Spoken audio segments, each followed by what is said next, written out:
হরে কৃষ্ণ কৃষ্ণ কৃষ্ণ হরে হরে, হরে রাম রাম রাম হরে হরে। জয় শ্রীকৃষ্ণ চৈতন্য প্রভু নিত্যানন্দ, সে অদ্বৈত গদাধর সেবাসাদী গৌর ভক্তবৃন্দ, হরি বল হরি বল হরি বল। আমাদের কৃষ্ণের জন্মাষ্টমী ব্রত 23শে শ্রাবণ 16ই আগস্ট শনিবার কৃষ্ণ জন্মাষ্টমী। শ্রীকৃষ্ণের জন্মাষ্টমী মহৎ উৎসব, মধ্যরাত্রি পর্যন্ত আমাদের উপবাস। তো আমাদের 2025 সাল আর 16ই আগস্ট আর 1432 সাল 30শে শ্রাবণ জন্মাষ্টমীর ব্রত শনিবারে পালন করতে হবে। সারা পৃথিবী সকল স্থানে 16ই আগস্ট শনিবার 30শে শ্রাবণ আমাদের ব্রত পালন করতে হবে। তো আমাদের বিশ্বের সারা জায়গায় একই স্থানে একই সময় আমাদের ব্রত পালন, জন্মাষ্টমীর ব্রত মহৎ উৎসব। 17ই রবিবারে আমাদের কিন্তু কৃষ্ণ নবমী, শ্রী নন্দোৎসব, শিল ভক্তি বেদান্ত স্বামী প্রভুপাদের আবির্ভাব মহৎ উৎসব, দুপুর পর্যন্ত উপবাস। আর মঙ্গলবারে আমাদের কৃষ্ণ একাদশী, অন্নদা একাদশীর উপবাস। আমাদের কিন্তু কৃষ্ণ নবমী 31শে শ্রাবণ আর 17ই আগস্ট রবিবার। যেসব ভক্তগণ জন্মাষ্টমীর ব্রত নিষ্ঠা সহকারে পালন করেন তারা হচ্ছে শান্তি, সুখ, সমৃদ্ধ ভগবানের আশীর্বাদ বহন করে নিয়ে যায় এবং পূর্বপুরুষদের নরক যন্ত্রণা থেকেও উদ্ধার করতে পারেন এই জন্মাষ্টমীর ব্রত নিষ্ঠা সহকারে যদি পালন করা যায়। তো এটা অনেকেই মনে করেন যে মন গড়া কথা, শাস্ত্রবিরোধ কথা, এইসব কথায় কান না দিয়ে আপনারা ভগবানের শরণে, শ্রীচরণে অর্পিত হয়ে যান এবং ভগবানের কৃপা লাভ করার জন্য, ভগবান ধাম প্রাপ্তি হওয়ার জন্য ভগবানের সঙ্গে থাকতে হবে। আমাদের এই মায়ার জগৎ, বন্ধনের জগৎ, জড় জগৎ থেকে যদি মুক্তি পেতে চাই আমরা, তাহলে ভগবানকে শরণাপন্ন করতে হবে। ভগবানের শ্রীচরণে অর্পিত হতে গেলে ভগবানকেই আমাদের ডাকতে হবে। যেমন আমাদের বলরাম জয়ন্তী গেল, বলরামের কাছে যদি আমরা কোনো কিছু প্রার্থনা করি, ভগবানের শ্রীকৃষ্ণের কানে বলরাম কিন্তু খুব সহজে পৌঁছে দেয়।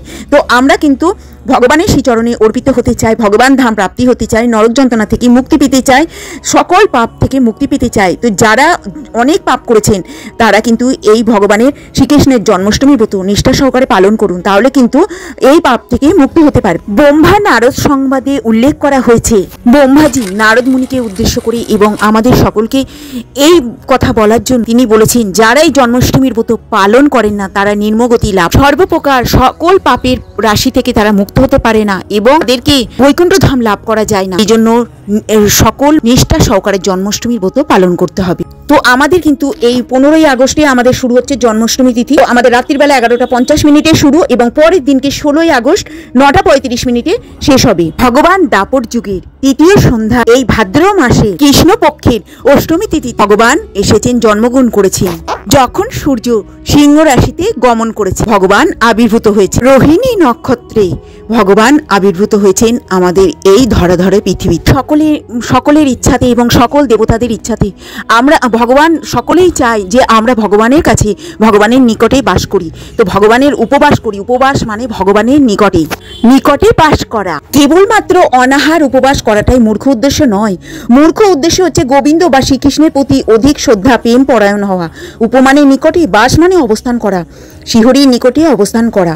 উপবাস করার মূর্খ উদ্দেশ্য হচ্ছে শারীরিক অবস্যাগুলি খর্ব করে ভগবানের মহিমা কীর্তন, অন্যভাবে ভগবানের সেবা করে একদম সঙ্গে থাকা, সময়ে সদ্য ব্যবহার করা। জন্মাষ্টমী ব্রত সংকল্প মন্ত্র ভবিষ্যৎ পুরাণে রয়েছে।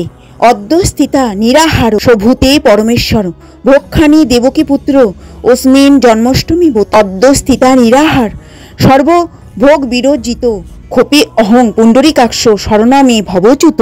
হে পরমেশ্বর, হে দেবকী নন্দন, আমি আজকে অদ্য জন্মাষ্টমী ব্রত পালন করে উপবাস থাকিয়া পরের দিন আহার করিব। তুমি সদাই মোরে কৃপা করিও। হে পুণ্ডরীকাক্ষ, অদ্য সর্বভোগ উপবাস থাকিয়া কালকে আহার করিব। হে অচ্যুত, আপনি মোদের শরণাপন্ন হন। আমি এখানে মুখেও বলে দিলাম, প্লাস স্ক্রিনেও দিয়ে দিলাম। যদি আমার মুখে বলাটা ভুল হয় কিংবা আপনারা বুঝতে না পারেন তাহলে স্ক্রিনে দেখে দেখে মন্ত্রটা বলে নেবেন, জন্মাষ্টমীর সংকল্প মন্ত্র। আর আমাদের জন্মাষ্টমী আগের দিন থেকে পরের দিন সকালে সূর্য ওঠার পরে পারণ সারবো। পারণ সেরে আমরা এই একাদশীর পারণ সারি, সেই রকম আমরা অন্নপ্রসাদ গ্রহণ করব পরের দিন সকালে। তা যারা মনে করছেন পারবেন না তারা ফলমূল আহার গ্রহণ করে জন্মাষ্টমীর ব্রত নিষ্ঠা সহকারে পালন করবেন, তবু পালন করবেন।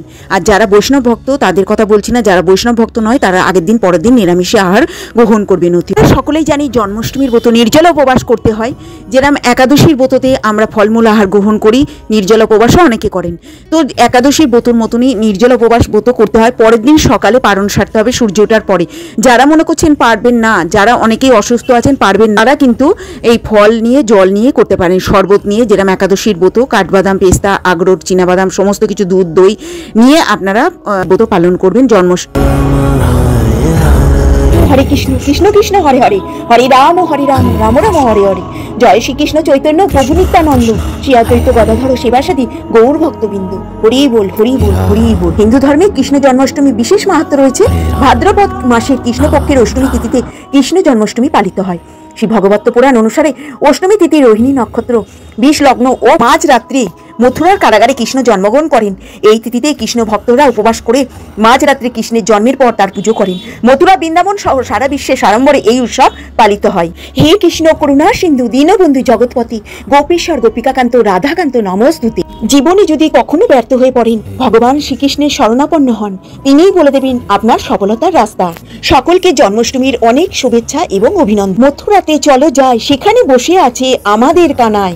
সকল ভক্তবৃন্দ এবং বৈষ্ণব ভক্তবৃন্দ, ভগবানের সকল ভক্তবৃন্দ, সমস্ত মানুষকে আমার এই জন্মাষ্টমীর অনেক শুভেচ্ছা এবং অভিনন্দন থাকলো। আমার এবং আমার পরিবারের তরফ থেকে আমার পরিবারের সকল সদস্যদের অনেক জন্মাষ্টমীর শুভেচ্ছা অভিনন্দন। গোপীদের নাম শুধুই কৃষ্ণ নাম। তুমি কোথায় আছো কানাই ঘনশ্যাম? কৃষ্ণ মোহিত এই জগৎ সংসার, তোমার বাসি প্রেমের সুর বাজে সকলের হৃদয়ে। এবার আপনাদের সঙ্গে বলে দিই জন্মাষ্টমীটা কবে পড়ছে। নবমী শ্রী নন্দোৎসব এবং শিল ভক্তি বেদান্ত স্বামী প্রভুপাদের আবির্ভাব মহোৎসব দুপুর পর্যন্ত উপবাস। তো আমরা কিন্তু জানতে পারলাম পরের দিনকে আমাদের কিন্তু প্রভুপাতের জন্মদিন আবির্ভাব। এবার বলে দিয়ে জন্মাষ্টমীর দিনকে ভগবানকে ভোগ নিবেদন করবেন ভগবানকে, এবং ভগবানের শ্রী চরণে তুলসীপত্র অর্পণ করবেন চন্দন লাগিয়ে, এবং ভগবানের ভগবদ গীতা পাঠ করবেন, এবং ভগবানের শ্রীকৃষ্ণের 108টি নাম স্মরণ করবেন, এবং যথাযথি জপ করবেন, অধিক হরিনাম জপ করবেন, ভগবানের সঙ্গে থাকবে। ভগবান হচ্ছে আদি গোবিন্দ, ভগবানের কোনো উপবাস থাকে না, ভগবানকে সেবা রীতিমতন চলবে, ভগবানকে সেবা দেবেন। এই দিনকে ভগবানকে অভিষেক করা যেতে পারে, অভিষেক করতেই হবে দুধ দই ঘি শক্কর মধু দিয়ে পঞ্চ অভিষেক, আবার এটাও করা যায় ফলের রস দিয়ে, পঞ্চফলের অভিষেক যেটা। তো এইভাবে ভগবানকে অভিষেকও করা যেতে পারবে, সেটা মধ্যরাত্রেই করতে হবে। যাই জয়ন্তী যোগে জন্মাষ্টমীর ব্রত করলে অক্ষয় পুণ্য লাভ হয়, কৃষ্ণের কৃপায় সুখ সমৃদ্ধ লাভ করা যায়। কথিত আছে যে ব্যক্তি এই যোগে জন্মাষ্টমীর ব্রত পালন করেন তারা বৈকুণ্ঠ লাভ করেন, এবং গৃহস্থ বৈষ্ণবরাও এই একই দিনে কৃষ্ণ জন্মাষ্টমী পালন করবেন। শাস্ত্র অনুযায়ী দাপর যুগে অষ্টমী তিথি রোহিণী নক্ষত্রে বিষ্ণুর কৃষ্ণ অবতার জন্মগ্রহণ করেন। মথুরার কংসের বোন দেবকী ভগ্নিপতি বাসুদেবের অষ্টম সন্তান ছিলেন কৃষ্ণ। কংসবধ করে অধর্ম এবং অবিচার অন্যায় নাশের জন্য কৃষ্ণরূপে জন্মগ্রহণ করেছিলেন নারায়ণ। প্রচলিত বিশ্বাস অনুসারে যারা জন্মাষ্টমী উপবাস করেন, নিয়ম মেনে কৃষ্ণের পুজো করেন, তাদের সমস্ত কষ্ট সমস্যা দূর হয়, জীবনে সুখ ও সমৃদ্ধ আগমন ঘটে। পাশাপাশি এই ব্যক্তি জন্ম মৃত্যুর বন্ধন থেকেও মুক্ত লাভ করে, মুখ্য খুব লাভ করে। আমাদের এই জরা বন্ধন, মায়ার বন্ধন, জগতে জড়বন্ধন, মায়ার বন্ধন, আমরা মায়ার জালে জড়িত রয়েছি, জন্ম মৃত্যু। আমাদের এই বন্ধন থেকে মুক্ত পেতে গেলে আমাদের এই ব্রত পালন করতে হবে, কৃষ্ণ জন্মাষ্টমী ব্রত অতি অবশ্যই পালন করতে হবে। তাহলে কিন্তু আমরা ভগবান ধাম প্রাপ্তি হতে পারবো, বৈকুণ্ঠ ধাম প্রাপ্তি হতে পারবো। মায়ার বন্ধন, জড় বন্ধন, জগতে আমরা এই মায়ার বন্ধনে জড়িত হয়ে রয়েছি। আমাদের এই বন্ধন থেকে মুক্ত হতে গেলে, ভগবান ধাম প্রাপ্তি হতে গেলে, বৈকুণ্ঠ ধাম প্রাপ্তি হতে গেলে কৃষ্ণ পূজা করতে হবে, ভগবানকে ডাকতে হবে, ভগবানের শরণাপন্ন হতে হবে। জন্মাষ্টমী ব্রত মাহাত্ম্য আমাদের পালন করতে হবে। পুরাণ অনুসারে 5000 বছর আগে এই ধরাধামে অবতীর্ণ শ্রী বিষ্ণুর অষ্টম অবতার কৃষ্ণ, তার আবির্ভাব তিথি প্রতি বছর জন্মাষ্টমীতে নামে পালন করা হয়। জন্মাষ্টমীর দিন আমরা পালন করি। কৃষ্ণ জন্মাষ্টমী ছাড়াও দিনটি গোকুলাষ্টমীও নামে পরিচিত। মথুরায় কংসের কারাগারে জন্ম হয় কৃষ্ণের। দেবকী ও বাসুদেবের অষ্টম গর্ভের সন্তান কৃষ্ণের। কংসের হাত থেকে তাকে রক্ষা করতে প্রচণ্ড ঝড় বৃষ্টি রাতে যমুনা নদী পেরিয়ে বৃন্দাবন যশোদানন্দের সংসারে কৃষ্ণকে রেখে আসেন বাসুদেব। স্বয়ং বিষ্ণু কারাগারে উপস্থিত হয়ে দেবকী ও বাসুদেবকে দর্শন দেন, তাদের পূর্ব জন্মের তপস্যা সম্পর্কে জানান। তার পুণ্যফলের জন্যই দেবকী বাসুদেবের কাছে 3 বার অবতীর্ণ নেয়ার প্রতিশ্রুতি দেন। বিষ্ণু দেবকীকে জানায় যে প্রথম জন্মে গর্ভ নামক এক পুত্র হয়, দ্বিতীয় জন্মে দেবকী যখন দেবমাতা অদিতি ছিলেন তখন বিষ্ণু ছিলেন তার পুত্র উপেন্দ্র, এবং তিনি বামন অবতার রাজা বলিকে উদ্ধার করেন।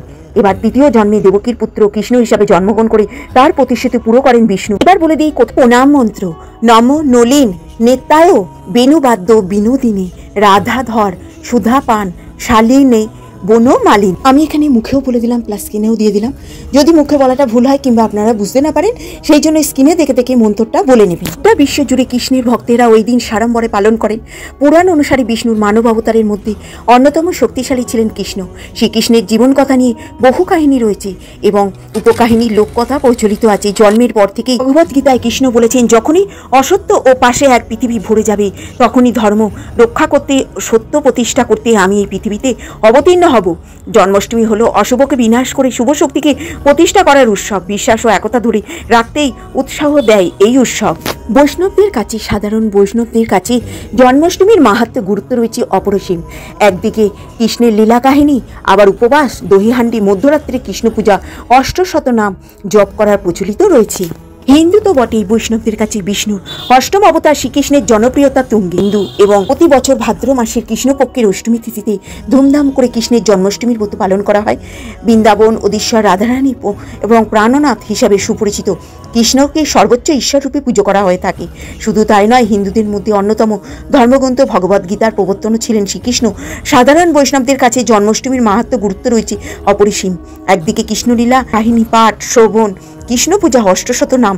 জন্মাষ্টমীর দিনে ভগবানকে বিভিন্ন আচার অনুষ্ঠান মেনে পুজো করা হয়ে থাকে। কথিত আছে ওই দিন গোপাল ঠাকুরের 108টি নাম ভগবান শ্রীকৃষ্ণর অত্যন্ত প্রসন্ন হন।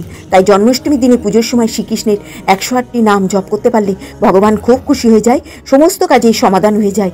নিমিষে শাস্ত্র অনুসারে ওই দিন দেবী দেবকীর গর্ভ থেকে মর্ত জন্মগ্রহণ করেছিলেন ভগবান শ্রীকৃষ্ণ। ভক্তরা ওই দিন পুণ্যভক্তি সহ উপবাস করে শ্রীকৃষ্ণের পুজো করে থাকেন। কথিত আছে যে জন্মাষ্টমী দিনে ভগবান শ্রীকৃষ্ণের 108টি নাম জপ করলে কৃষ্ণ অত্যন্ত সন্তুষ্ট হন এবং ভক্তদের সমস্ত ইচ্ছা পূরণ করেন। জন্মাষ্টমীর উপবাস পালন করে থাকেন, তাহলে কৃষ্ণের অষ্টশত নাম অতি অবশ্যই করা দরকার এবং ভগবদ গীতা পাঠ ও শ্রবণ করা দরকার। কৃষ্ণকে প্রণাম করে, ভগবান শ্রীকৃষ্ণকে প্রণাম করে জন্মাষ্টমীর দিনে আপনারা এই মন্ত্রগুলো বলতে পারেন। কৃষ্ণায় বাসুদেবায় দেবকী নন্দলায় চ অশ্লেষ ক্লেশনাথায় গোবিন্দায় নমো নমো। হে কৃষ্ণ করুণা সিন্ধু দীনবন্ধু জগৎপতি গোপীশ গোপিকাকান্ত রাধাকান্ত নমস্তুতি।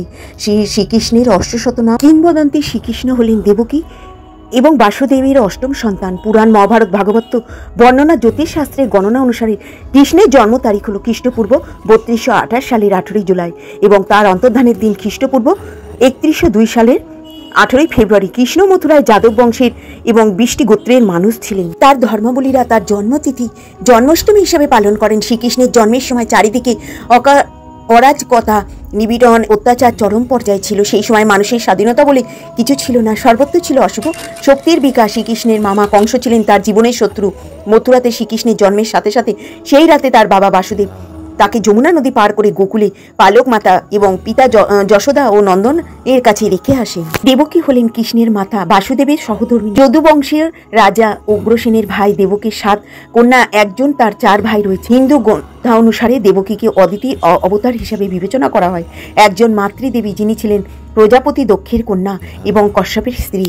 কংসের মনে নারদ দ্বারা সৃষ্ট ভ্রান্তির কারণে দেবকী বাসুদেবের কংস দ্বারা কারাগারে বন্দী হন। একে দেবকী 6 সন্তান নিহত হয়। সপ্তম গর্ভে শেষ নাগ আসেন এবং বিষ্ণু আদেশে মহামায়া দেবকীর গর্ভ থেকে ভ্রূণের সংকর্ষণ করে বাসুদেবের অপর স্ত্রী রোহিণীর গর্ভে স্থাপন করেন। এইভাবে গোকুলে যশোদা ও নন্দের গিয়ে আশ্রিত রোহিণীর গর্ভ থেকে বলরামের জন্ম হয়। আর দেবকীর 6 সন্তান মৃত পূর্বের নাম কৃত্তিমান, সুসেনা, উদয়ীন, ভদ্রসেন, ঋজুদাস, ভদ্রদেহ। দেবী মহামায়া এবং যোগমায়া এবং যশোদার গর্ভে প্রবেশ করেন। দেবকীর অষ্টম সন্তান রূপে ভগবান শ্রীকৃষ্ণ জন্ম নিলে যোগমায়া যশোদার কন্যা রূপে জন্মগ্রহণ করেন। তখন মধ্যরাত্রে যোগমায়ার মায়াতে থমকে যান সবকিছু। নন্দগৃহে প্রত্যেক অদ্বৈত এবং অচৈতন্য হন। এদিকে কারাগারের দরজা খুলে যায়। প্রহরীরা অচৈতন্য পরে বাসুদেবের হাতে পায়ে বেড়ি খুলে যায় এবং বাসুদেব তৎক্ষণাৎ কৃষ্ণকে নিয়ে যমুনা নদী পার করে নন্দের আলয়ে নিজ পুত্রকে রেখে যশোদার পাশে সদ্যজাত কন্যাকে মথুরায় নিয়ে আসে। মায়ার সবকিছু আগের মতন সব হয়ে যায়। দেবকী এই কন্যার তার বিরুদ্ধে প্রতিবাদ করে, কিন্তু কংস এই কন্যাকেও ছুড়ে এই যশোদার কন্যা অষ্টবাহ দেবীতে রূপান্তরিত হয়ে বলেন, মূর্খ, তোমার ধ্বংসকারী ইতিমধ্যেই অনন্ত জন্মগ্রহণ করেছি। পর বিলীন হয়ে যায়। দেবরানী বলে যায়। কৃষ্ণের হাতে কংসের মৃত্যুর পর দেবকী বাসুদেবের কারাগারের অবসান ঘটে। সদর গর্ভবাসীর মুখ্য কৃষ্ণ কিভাবে তার গুরু সন্দীপনীর পুত্রকে পুনরুদ্ধার করেছিলেন। দেবকী তার নিজের মৃত্যু 6 সন্তানদের দেখতে চান। কৃষ্ণ তার অনুরোধে রাজি হন এবং শিশুদেরকে পাতাল লোক থেকে দেবকীর কাছে নিয়ে আসেন। কৃষ্ণ জানান যে দেবকীর এই 6 পুত্র হলেন অভিশপ্ত দেবতা। এরা ব্রহ্মার মানসপুত্র। এক সময় প্রজাপতির ব্রহ্মা সন্ধ্যা দেবীর কিভাবে পুনর্জন্ম হয়েছিল। অল্প কিছু জন্মাষ্টমীর হিসাবে আমরা ভগবানের সঙ্গে সঙ্গে তার মাতা পিতা সকলের অল্প অল্প জানবো। মৃত 6 পুত্রদের অভিশাপ মুক্তির পর দেবকী শ্রীকৃষ্ণের স্বরূপ সম্পর্কে অবগত হন। বাসুদেব এবং দেবকী যখন ভগবানের সামনে করজোড়ে বসে আকুল হয়ে কাঁদতে থাকেন, পিতা মাতার এমন কাণ্ড প্রভু ব্যাকুল হন। দেবকী আর বাসুদেব বলেন, বিলাপ করতে থাকেন। যে স্বয়ং ভগবানকে সন্তান রূপে লাভ করে তার পুনঃসুখ উপহার দিতে পারলেন না, একথা শুনে শ্রীকৃষ্ণ তাদের প্রণাম প্রথম জন্মের কথা স্মরণ করিয়ে দিলেন। স্বয়ম্ভু প্রজাতি ব্রহ্মাপুত্র এবং ঋষি সুতপা ও ঋষি অরক ছিলেন। সন্তান লাভের জন্য তারা তপস্যায় বসেন। বহু যুগ অতিক্রান্ত হওয়ার পর অবশেষ ভগবান নারায়ণ দর্শন দেন। নারায়ণ দর্শন দিয়ে বর চাইতে বললে ঈশ্বর স্বয়ং নারায়ণকে নিজ সন্তানরূপী কামনা করেন। নারায়ণ তাদের ইচ্ছে করে এবং করেন, তবে মাতার প্রতি স্নেহে আকুল হয়ে তিনি পিনসির গর্ভে জন্ম নেন। প্রথম জন্মে সুতপাও পিনসিন পুত্র এবং পিনসি গর্ভরূপে জন্মায়। দ্বিতীয় পুত্র সুতপা মহিষী কাশ্যপ পিনসি দেবমাতা অদিতি রূপে জন্মালেও বামন রূপে ভগবানকে সন্তান রূপে লাভ করেন। তৃতীয় জন্মে সুতপা বাসুদেব ও পিনসি দেবকী রূপে জন্ম নিয়েছিলেন আর ভগবান কৃষ্ণকে পুত্র রূপে লাভ করেছেন। একথা শুনে উভয়ই প্রসন্ন হন। হিন্দু পুরাণ অনুসারে বাসুদেব হলেন যদুবংশীয় সুরসেনের পুত্র ও কৃষ্ণের পিতা। বাসুদেবের ভগ্নী কুন্তী হলেন পাণ্ডুর স্ত্রী, যিনি মহাভারতের এক গুরুত্বপূর্ণ কেন্দ্রীয় চরিত্র। পুরাণ অনুসারে বাসুদেব হলেন ঋষি কশ্যপের অংশ অবতার। পিতার নাম অনুসারে শ্রীকৃষ্ণের একটি নাম রাখা হয় বাসুদেব। এই বংশ পুরাণ অনুসারে বাসুদেব নন্দ হলেন দুই কাকাতো ভাই, কৃষ্ণের পালক পিতা। কারাগারে জন্ম নেওয়ার ঈশ্বরের একমাত্র রূপ কৃষ্ণ। তিনি জন্মগ্রহণ করেছিলেন অষ্টম চন্দ্র মাসের অষ্টম দিন। ঠিক মধ্যরাত্রে কৃষ্ণ মথুরায় জন্মগ্রহণ করেন। গোকুল ও বৃন্দাবনে বেড়ে ওঠেন ও দ্বারকার বসতি স্থাপন করেন। কৃষ্ণের দুই শেঠ পিতা মাতা ছিলেন বাসুদেব এবং দেবকী এবং নন্দ বাবার ও যশোদা। ভগবান শ্রীকৃষ্ণ 125 বছর লীলাবিলাস করেন। 125 বছরে ধরাধামে অবতীর্ণ অবস্থান করেন, বৈকুণ্ঠ গমন করেন। মাঘ মাসের পূর্ণিমা তিথিতে তিনি অধ্যয়ন করে অন্তর্ধাম করেন। সেই দিন থেকেই কলি প্রবেশ করেন। তিনি কে ছিলেন? একজন হিন্দু দেবী, কৃষ্ণের প্রথম রানী, বৈষ্ণব ঐতিহ্য এবং দ্বারকার কৃষ্ণের প্রধান রানী। সেই সাথেই তার স্ত্রীদের প্রধান হিসাবে বর্ণনা করা হয়। রুক্মিণীকে দেবী লক্ষ্মীর অবতার হিসাবে বিবেচনা করা হয়, সৌভাগ্যের দেবী। পুরাণ মতে পরমেশ্বর ভগবান শ্রীকৃষ্ণ এই ধরাধামে লীলা বিলাস করে অন্তর্ধামে মাঘ মাসের পূর্ণিমা তিথিতে অকপট হন। শ্রীকৃষ্ণ হলেন ভগবান বিষ্ণুর অবতার। সেই জন্য শ্রীকৃষ্ণকে আমরা ভগবান রূপেই পুজো অর্চনা করে থাকি। তাই ভগবান কোনো মৃত্যু নেই বলেই আমরা জানি। তারা বিলীন হয়ে যায় এবং যখন যখন ধর্মের বিলুপ্তি ঘটে তখন ভগবান নানা অবতারে এসে ধর্মকে রক্ষা করে। তাই অনেকে মনে করেন যে শ্রীকৃষ্ণের মৃত্যু হয়নি, আবার অনেকে মনে করেন শ্রীকৃষ্ণের মৃত্যু হয়েছিল জরা নামে এক ব্যাধের হাতে। আপনাদের হয়তো মনে হতে পারে যে জরা আর কেউই বা তিনি শ্রীকৃষ্ণ হত্যা করেছিলেন। তাহলে জেনে নিই যে শ্রীকৃষ্ণকে কিভাবে মৃত্যু ঘটেছিল। এই জরা বাস্তব কে ছিলেন যার শ্রীকৃষ্ণকে নিহত করেছিল? আবার অনেকে মনে করেন কুরুক্ষেত্রের যুদ্ধে দুর্যোধন ও তার শত ভাই সহ কৌরব বংশের ধ্বংস হওয়ার পর যাওয়ার শোকান্ত গান্ধারী এই দুর্দশার জন্য শ্রীকৃষ্ণকে দায়ী করেন। তিনি মনে করেন যে শ্রীকৃষ্ণের কারণেই এই যুদ্ধ হয়েছে। শ্রীকৃষ্ণ যদি চাইতো এই যুদ্ধ আটকাতে পারত, কিন্তু কৃষ্ণ তা করেনি। সেই জন্য শোকাত্ম গান্ধারী ক্রোধে শ্রীকৃষ্ণকে অভিশাপ দিয়েছিলেন। যেভাবে কৌরব বংশ ধ্বংস হয়েছিল সেইভাবে যদু বংশ ধ্বংস হবে এবং শ্রীকৃষ্ণ আর মাত্র 36 বছর বাঁচবেন। শ্রীকৃষ্ণ গান্ধারীর এই অভিশাপকে আশীর্বাদ হিসাবে স্বীকার করে নিয়েছিলেন, কারণ তিনি জানতেন প্রত্যেকেরই তার কর্মফলের ভোগ করতে হয়। রাধাকে লক্ষ্মীর অবতার এবং মূলত প্রকৃত পরম দেবী হিসেবে উল্লেখ করা হয়, যিনি কৃষ্ণের স্ত্রীলিঙ্গের প্রতিরূপ ও অভ্যন্তরীণ শক্তি। রাধা তার সমস্ত অবতারের কৃষ্ণের সাথে থাকে। প্রতি বছর রাধা অষ্টমী তিথিতে রাধার জন্মাষ্টমী পালন করা হয়। কৃষ্ণের জন্মাষ্টমীর 15 দিন পর, মানে 14 দিন পরে 3228 খ্রিস্টপূর্বাব্দে ভারতের মথুরায় একটি শিশুর জন্ম হয়েছিল। তার নিয়তি ছিল মানব জাতির আধ্যাত্মিক এবং অস্থায়ী ভাগ্যর পুণ্য নির্মাণ করার জন্য। শ্রীকৃষ্ণ তার 125 বছরের জীবনে শ্রীকৃষ্ণ মানব জাতির সম্মিলিত চেতনার উপরে একটি অদম্য ছাপ ফেলেছিলেন। ভক্তি ও ধর্মের পাশাপাশি চূড়ান্ত বাস্তবতা সম্পর্কে বিশ্বকে পুনরায় শিক্ষিত করা তার জীবনে অতীতের মানুষের জন্য, আধুনিক বিশ্বের জন্য, নিশ্চিতভাবে ভবিষ্যতের জন্য একটি মডেল ছিল। কৃষ্ণকে দেবতের নিখুঁত মূর্তিরূপে দেখে আজও পর্যন্ত কোটি কোটি মানুষ তার কাছে প্রার্থনা করে, তার নাম উচ্চারণ করে, তার রূপ ও ধ্যান করে। তার শিক্ষাগুলিকে বাস্তবে প্রয়োগ করে একজন শিশু, একজন ভাই, একজন সারথী, একজন যোদ্ধা, একজন শিশু, একজন গুরু, একজন গোপালক, একজন বার্তাবাহক, গোপীদের প্রিয়। তার সারা জীবন ধরে কৃষ্ণ অনেক ভূমিকা পালন করেছেন। পুরো সময় ভুলে যাননি যে তারা শুধুই ছিল ভূমিকা। তার আসল প্রকৃত ছিল চিরন্তন চির আনন্দময় চেতনা। এইভাবে তিনি বিচ্ছিন্ন থাকতে সক্ষম হয়েছিলেন, এইভাবে ত্রুটিহীনভাবে অভিনয় করতে পেরেছিলেন। তার মুক্ত হাসি কখনোই পড়তে দেয়নি। আত্মা বলেন এটাই সম্ভবত তার সবচেয়ে বড় শিক্ষা। খুব কম লোকেরই আছে যারা জয় পরাজয়ের উভয়ের আনন্দ করতে পেরেছেন। আত্মা বলেছেন শ্রীকৃষ্ণ এমন একজন যিনি জন্ম মৃত্যু উভয়ের উদযাপন করেছেন, যে কারণে তিনি সর্বসময় একটি বড় হাসি দিতে পেরেছিলেন। মুখে হাসি নিয়ে জন্ম নিলেই হাসি নিয়ে বাঁচলেন, হাসি মুখে দেহত্যাগ করলেন। তিনি তার সারা জীবনের মাধ্যমে যে বার্তা দিয়েছেন তা হলো আমাদের জীবনে হাসিতে পরিপূর্ণ করা উচিত। কৃষ্ণের জীবনে এত পরিপূর্ণ ছিল যে তার সর্ববর্ণনা করা অসম্ভব। এটি প্রাথমিকভাবে শ্রী ভগবত এবং গর্গ সংহিতা, বিষ্ণু পুরাণ, বৈবত্য পুরাণ, বরাহ পুরাণ, মহাভারত এবং হরিবংশ অন্যান্য বেশ কয়েকটি পুরাণের মাধ্যমে বলা হয়েছে। প্রকৃতপক্ষে কৃষ্ণের জন্ম জেলখানায়। একজন ঋষি তার অহংকারী কাকা রাজা কংসকে বলেছিলেন যে তাকে তার বোন দেবকীর সন্তানের দ্বারা হত্যা করা হবে। তাই কংস দেবকীর বন্দী করে তার প্রতিটি সন্তানকে হত্যা করে। যাই হোক, দেবকী ও তার স্বামী বাসুদেব অবশেষে একটি শিশুকে নিরাপদে নিয়ে যেতে সক্ষম হন। এই ছিলেন শ্রীকৃষ্ণ। তারা কৃষ্ণকে ব্রজতে পাঠিয়েছিলেন, যেখানে তিনি একজন পালক মা যশোদা দ্বারা পালিত হয়েছিলেন। এটি ছিল বৃন্দাবন ব্রজের একটি গ্রাম, যে কৃষ্ণ গোপীদের মন জয় করেছিলেন বৃন্দাবনের গোপীদের সাথে তার সমস্ত জীবন কাটানোর মাধ্যমে। তাদের সাথে খেলা করা, তাদের সাথে ঠাট্টা করা, তাদের মাখন দুধ চুরি করা এবং মাখন চুরি করা, সেই আসল তাদের হৃদয়ও চুরি করেছিল। আত্মা বলেছেন, এর থেকে কৃষ্ণ চিত্তকে চোরা নাম দেওয়া হয়েছে, যে মন চুরি করে। কংস কৃষ্ণকে হত্যা করার জন্য অনেক কথা পাঠিয়েছিলেন, কিন্তু তাকে কেউ সক্ষম হতে পারেনি। শেষ পর্যন্ত কৃষ্ণ মথুরায় ফিরে আসেন এবং কংসকে হত্যা করেন, ভূমিতে ধর্ম পুনরুদ্ধার করেন। আসলে কৃষ্ণ আর বৃন্দাবন ফিরে আসেননি। বিচ্ছেদের বেদনা গোপীদের অসহ্য ছিল। এটি তাদের মনকে একটি জ্বরের পিচের দিকে নিয়ে গিয়েছিল, যেখানে তাদের প্রতিটি চিন্তা ছিল কৃষ্ণের। এর মাধ্যমে তাদের মন শুদ্ধ হয়ে তারা ধীরে ধীরে সমস্ত কিছুতেই তাদের প্রিয়তমাকে দেখতে পায়।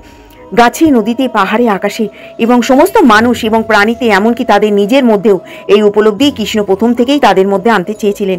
গোপীদের মধ্যে কৃষ্ণ যে ভক্তিমূলক উৎসাহ তৈরি করেছিলেন তা সম্ভবত রাসলীলা নৃত্য দ্বারা সর্বোত্তম উদাহরণ, যেখানে শত শত গোপীদের প্রত্যেকেই 8 বছর বয়সে কৃষ্ণকে তাদের সাথে একা নাচতে দেখা গিয়েছিল। আত্মা বলে, রাসলীলা ইন্দ্রের সাধারণ সমতুল্য ঘটেনি, যেভাবে আজও মানুষ ব্যাখ্যা করে। রাসলীলার সময় গোপীদের জীবাত্মা পরমাত্মার মধ্যে মিশে যাওয়ার সৌভাগ্য অনুভব করেছিলেন। তারা ঐশ্বর্যিক প্রেমের কারণে ভগবান প্রতিটি গোপীদের কাছ থেকে আবির্ভূত হন। তার শক্তিতে তিনি প্রতিটি গোপীকে আত্মদর্শন দিয়ে আশীর্বাদ করেছিলেন। কথিত আছে, রাজা ছিলেন গোপীদের মধ্যে সবচেয়ে বেশি ভক্ত। তাদের ছিলেন সর্বত্র ভালোবাসা, মানব জাতিকে ঈশ্বরের পথে এগিয়ে যাওয়ার জন্য অনুপ্রাণিত করা ভালোবাসা। আত্মা এমনকি বলেছেন, ছোটবেলায় কৃষ্ণের গোবর্ধন পর্বতে ওঠানো আসলে অলৌকিক ঘটনা ছিল না। আসল অলৌকিক ঘটনা ছিল কৃষ্ণের প্রতি গোপীদের প্রেম। কৃষ্ণের জীবনে পরবর্তী প্রধান ভূমিকা পাণ্ডবদের বন্ধু হিসেবে 5 জন নিবেদিত প্রাণ এবং ধর্মপ্রাণ ভাই, যার দ্বারা তাদের 100% ভাই অহংকারী এবং অধার্মিক কৌরবদের দ্বারা হস্তগত হয়েছিল। অভিনয়ের উভয় শেষ যুদ্ধে পাণ্ডব অর্জুনের সারথি হয়ে হিসাবে কাজ করেছিলেন। এটি অর্জুনকে ছিলেন, তিনি ভগবত গীতার মহাভারতের কেন্দ্রবিন্দু। 7টি একটি শ্লোকে পরামর্শ দিয়েছিলেন। এই গীতা, যা বিশ্বের কাছে কৃষ্ণের সবচেয়ে গুরুত্বপূর্ণ উপহার হিসেবে দাঁড়িয়েছে। প্রকৃতপক্ষে কিছু লোক বিশ্বাস করে যে কৃষ্ণের জন্মের পুরো উদ্দেশ্য ছিল এবং ঐশ্বর্যিক গান এবং দান করা, এই প্রদান দান করা। এতে রয়েছে মহাভারতের যুদ্ধের সময় অর্জুনের প্রতি কৃষ্ণের পরামর্শ, গীতার আধ্যাত্মিকতা এবং সারমর্মকে এমনভাবে সরবরাহ করা হয় যাতে সাধারণ মানুষ বুঝতে পারে।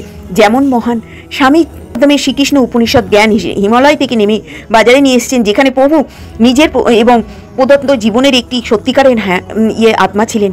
একজন কৃষ্ণ হওয়ার জন্য গীতা অধ্যয়ন করেন। ভগবান কৃষ্ণের শিক্ষা সকলকের জন্য উপযুক্ত। আত্মা বলেন, তিনি শুধু সমাজের একটি বিশেষ অংশের স্বার্থে আসেনি, তিনি সবাইকে দেখিয়েছিলেন, এমনকি প্রত্যেকটা মানুষ, এমনকি পতিতা, ডাকাত, খুনি, আধ্যাত্মিকতার উন্নতির পথ। তিনি আমাদেরকে আমাদের সত্যিকারের ধর্ম অনুসরণ করে জীবনযাপন করতে, তাতে অবিচল থাকতে এবং এইভাবে চূড়ান্ত লক্ষ্যের দিকে জীবনের অগ্রসর হওয়ার জন্য আহ্বান জানায়। কৃষ্ণের নির্দেশ শুধু ভিক্ষুদের জন্য ছিল না, সবাইকে তার সামর্থ্য অনুযায়ী পরামর্শ দেন। অর্জুনের প্রতি তার নির্দেশ ছিল প্রকৃতপক্ষে তার ধর্ম পালন করে সংসারে থাকা। জীবন ছিল একটি নিখুঁত উদাহরণ কিভাবে পার্থিব আগুনের মধ্যে দিয়ে অক্ষত থাকতে হয়। আত্মা বলেছেন, এটি লালানা ফেলে আপনার জীবে এক টুকরো চকলেট রাখার মতন। তিনি দেখায় কিভাবে প্রতিবদ্ধ করা কাজে থেকে জীবনে সফল হয়। প্রভু আমাদের আত্মা উপলব্ধির অর্জনের জন্য আমাদেরকে সম্পর্ক থেকে দূরে সরে যাওয়ার পরামর্শ দেন না। ব্যাখ্যা করেন যে প্রেমময় সম্পর্ক বজায় রেখে এবং আমাদের পরিবারের দায়িত্ব বজায় রেখে আমাদের সমস্ত সংহতি থেকে মুক্তির হওয়া উচিত। ভগবান কৃষ্ণ 125 বছর বয়সে এক শিকারীর হাতে তার শারীরিক রূপ ত্যাগ করেছিলেন, কিন্তু তিনি জন্মের সাথে সাথে মারা যান এবং তিনি বেঁচেছিলেন তার একটি সুন্দর হাসি নিয়ে। প্রকৃত বলা যায় চূড়ান্ত কাজটি ছিল শিকারীদের আশীর্বাদ করা। এক একজন এক এক রকম ভাবে বলে। সারা জীবন ভগবান শ্রীকৃষ্ণকে সংকটের মুখে হতে ঢেউয়ের মতন উঠেছিলেন, একেবারেই এক। তারপর তার মুখ এবং দুঃখে মেখে ঢাকা পড়েনি। তিনি সূর্যের নিচে সমস্ত অসুবিধার মুখোমুখি হন, কিন্তু শ্রীকৃষ্ণের উপস্থিতি দুঃখের কোনো স্থান ছিল না। তিনি ছিলেন আনন্দের মৃত্যু প্রতীক। তার সঙ্গে সবাই আনন্দ করত, সব ভুলে তার সান্নিধ্য তারা অবশ্যই আনন্দের আহ্বান করেন। এইভাবেও পরে তার কথা আমাদের আনন্দে ভরিয়ে দেয়। হরি বল, হরি বল, হরি বল। এতে গেল ভগবান শ্রীকৃষ্ণ তার মাতা পিতার কিছু কাহিনী, তার জীবনী এবং কিভাবে কংসকে হত্যা করেছিলেন। অল্প বিস্তর শেয়ার করলাম মাহাত্ম্য। তো এবার বলে দিই আপনারা জন্মাষ্টমীর দিনে কি করবেন। আগের দিন যারা বৈষ্ণব ভক্ত বা কৃষ্ণ ভক্ত তাদের কথা বলছি না, যারা কৃষ্ণ ভক্ত বা বৈষ্ণব ভক্ত নয়, আগের দিন পরের দিন নিরামিষ আহার গ্রহণ করবেন এবং রীতিমতন সকালে ঘুম থেকে উঠে আপনারা সারাদিন যদি নির্জল উপবাস থাকতে পারেন খুবই ভালো, না হলে শরবত ফল নিয়ে উপবাস থেকে কৃষ্ণ জন্মাষ্টমী আমি সময় বলে দিয়েছি সেই সময়ের মধ্যে পালন করবেন। অতি অবশ্যই ভগবানকে নিজের পছন্দের, ভগবানের পছন্দের মতন রান্না করে ভগবানের সামনে দেবেন। ভগবানকে সুন্দর করে সাজাবেন এবং পঞ্চাভিষেক করবেন, গীতা বই পড়বেন এবং ভগবানের সামনে অতি অবশ্যই পঞ্চাভিষেক তো করছেনই এবং ফলের রস দিয়ে পঞ্চফলের অভিষেক করবেন। পঞ্চাভিষেকের মধ্যে দুধ, দই, ঘি, শক্কর, মধু আর পঞ্চফলের মধ্যে 5টা ফল দিয়ে তার মধ্যে অগ্রুপ দেবেন এবং তার মধ্যে গোচনা দিয়ে সুন্দর করে ভগবানকে অভিষেক করবেন এবং গীতা বই অতি অবশ্যই পড়বেন। পঞ্চপ্রদীপ কর্পূরদানি সুন্দর করে জ্বালিয়ে মাটির ঘিয়ের প্রদীপ দিয়ে ভগবানকে সেবা করবেন। যদি মন্দিরে যেতে পারেন রাত্রি মন্দিরে যাবেন, না হলে বাড়িতে এইভাবে ভগবানের সেবা করবেন, ভগবানের সাথে থাকবেন এবং হরিনাম জপ করবেন, অধিক হরিনাম জপ করবেন ভগবানের সঙ্গে। এবং আপনাদের বাড়িতেই তুলসী গাছের কোষ্ঠকাঠের আরতি করতে পারেন। ভগবানের চরণে 4 বার, নাভিপৃষ্ঠে 2 বার, মুখমণ্ডলে 3 বার, সারা অঙ্গে 7 বার। এটা আমরা কার্তিক মাসে করি। তো এটা কিন্তু ভগবানের জন্মাষ্টমীর দিন করতে পারেন। ভগবান খুবই প্রসন্ন হয়ে যাবেন, খুবই খুশি হয়ে যাবেন। এইভাবে কৃষ্ণ জন্মাষ্টমী পালন করবেন। যেরকম আমরা ওই দিন উপবাস থেকে পরের দিনকে আপনারা পারণ সারবেন, সূর্য ওঠার পরে আপনারা পারণটা সারবেন। ভগবানের জন্মাষ্টমীর তিথি এইভাবে পালন করবেন। ভগবানকে নিজের পছন্দের জিনিস বানিয়ে দেবেন, নারকেলের নাড়ু, তালের বড়া, লুচি, সমস্ত কিছু ভগবানের উদ্দেশ্যে ভগবানকে সেবা দেবেন এবং ভগবানের সেবা হয়ে গেলে তারপরে আপনারা নিজেরা সেবা নিতে পারেন। কিংবা অনেকে কি করেন, সারাদিন উপবাস থেকে, সারা রাত উপবাস থেকে পরের দিন পারণের পরে আপনারা অনেকে সেবা নেন। তো এইভাবে আপনারা জন্মাষ্টমীর ব্রত উপবাস পালন করতে পারেন। তো সুন্দর করে কৃষ্ণ জন্মাষ্টমী ব্রত পালন করবেন, সবাইকে নিয়ে ভগবদ্গীতা পাঠ করবেন এবং ভগবান খুব খুশি হয়ে যাবে, এতে প্রসন্ন হবেন। তো এইভাবে ভগবানের সঙ্গে থাকবেন এবং ভগবানের টাচে থাকবেন। কোনো মন্দিরে পারলে সেখানে গিয়ে সন্ধ্যা আরতি দেখে আসবেন, ভগবদ্গীতা পাঠ শুনে আসবেন। তো সকলে ভালো থাকবেন, সুস্থ থাকবেন। আমি ভিডিওটা এই পর্যন্তই রাখলাম, আবার একটা নতুন ভিডিওর মাধ্যমে চলে আসবো। এখানে ভগবদ্গীতা কিছু মাহাত্ম্য কবে পড়েছে।